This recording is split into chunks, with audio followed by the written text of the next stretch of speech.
បងទាំងអស់គ្នាថ្ងៃនេះខ្ញុំក្តៅចិត្តមែនទែនពេលដែលបានឃើញអាពូចោលសៀមបងប្អូនទាំងអស់គ្នាវាបានបង្ហោះយកភាសាខ្មែរយើងទៅកែបំភ្លៃដើម្បីឲ្យទៅជាអក្សរវាហើយក៏ខ្ញុំឈឺចាប់មែនទែនរាល់បងប្អូនមួយចំនួនដែលនៅតែបន្តប្រើ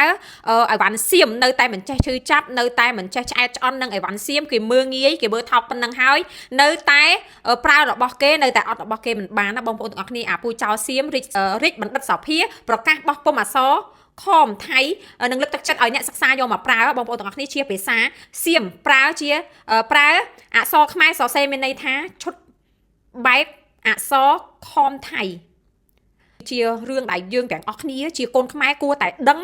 ហើយគួរតែចងចាំណាបងប្អូនទាំងអស់គ្នាគួរតែចងចាំគួរតែប្រាប់ក្មេងៗចំនួនក្រោយឲ្យបានដឹង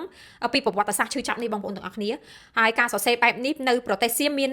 ដល់ទសវត្សរ៍ទី20សៀមវាហៅថាអក្សរខមថៃដែលជាអក្សរខ្មែរទាំងកាកមិនមែនជាអក្សរបាលីឬក៏អក្សរសំស្ក្រឹតទេបងប្អូនទាំងអស់គ្នាជាអក្សរខ្មែរទាំងស្រុងគ្រាន់តែបន្ថែមស្រៈនិងជើងត្រួតគ្នាជាច្រើនសម្រាប់ប្រកបសំនៀងជាភាសាសៀមបើជាភាសារាជស័ព្ទសៀមវិញគឺប្រើរាជស័ព្ទខ្មែរ 100% តែម្ដងបងប្អូនទាំងអស់គ្នា